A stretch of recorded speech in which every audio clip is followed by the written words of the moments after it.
أسبوع اللي صار في الصومالية وحي ريجستر جرايسي لبقى أو نوتيكال مايل وبيهنا حقوق ذا إي زدك exclusive economic zone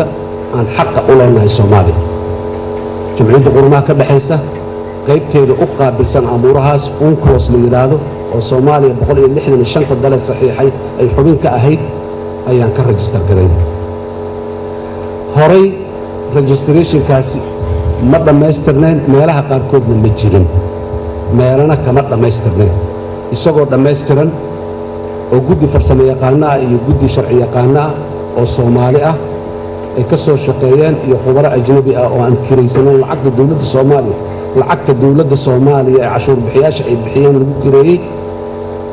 oo laga soo shaqeynaayo labadii sano la soo dhaafay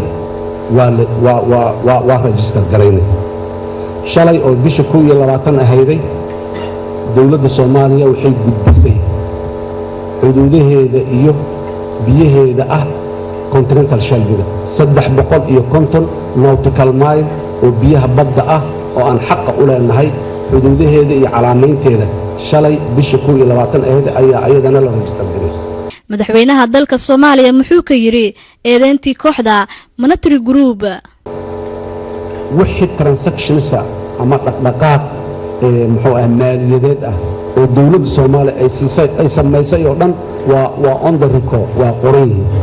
haddii caalamka lala sameeyay iyo haddii gudaha laga sameeyay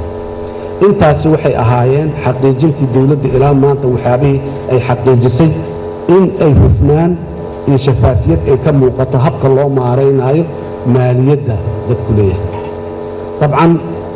ma dhahayo boqolkiiba boqol ayaa nidaamkeena iyo systemkeena perfect yahay laakiin waddo dheeraan soo marnay meel dheeraan ka nimiday waxna waa inuu dhiman yihiin waxaan rabnaa inaan u sheego baarlamaanka federaalka Soomaaliya arrintaasi dawladda gaar ahaan hay'adaha maaliyadda xukuumadda federaalka kama ayan gaabin doonka ay lahaayeen inta ay qabteen waa in rakarooni iyo dheeraadi